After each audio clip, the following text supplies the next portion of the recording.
Hi, today I roughed out this ebony bridge and I wanted to show you I came up with a clever, I think a pretty clever jig for getting the shape of this bridge established, and thought I'd show it to you with a little video. The jig I made looks like this. It's very simple. It's just two pieces of MDF that I glued together to create a little shelf. It's got this one piece on top and then a larger piece on the bottom. I cut out the profile, the shape of the bridge in two different dimensions on this jig.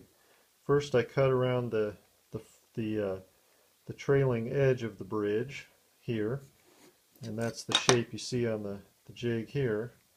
And then I cut the shape of the wings of the bridge. And I used bandsaw to do this, and then smoothed it out with my oscillating sander. So the tricky part of this jig is that I then used a router bit that creates a 1/4 inch channel. It's a 1/4 inch deep, and then I set it at about 3/8 inch high, and that's what you see along the underside of this jig in both directions.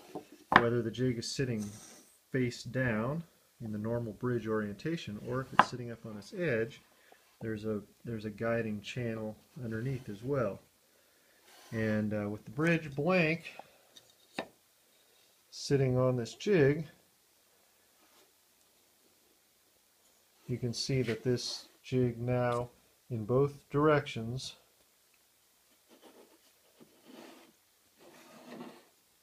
has the shape of the bridge.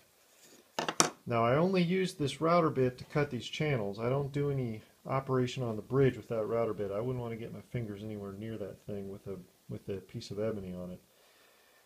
The shaping of the bridge happens on my oscillating sander.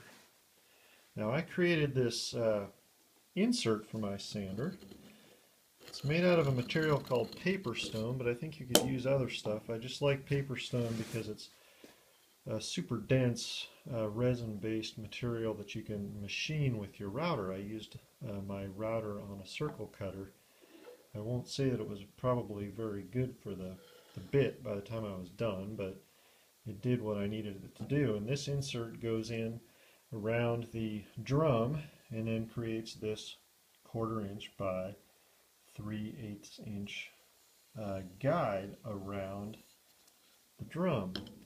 And as you might guess, the slot in the jig that I created with the router bit fits over that guide, that rim, and allows me to use the drum sander as a shaper for the shape of my bridge.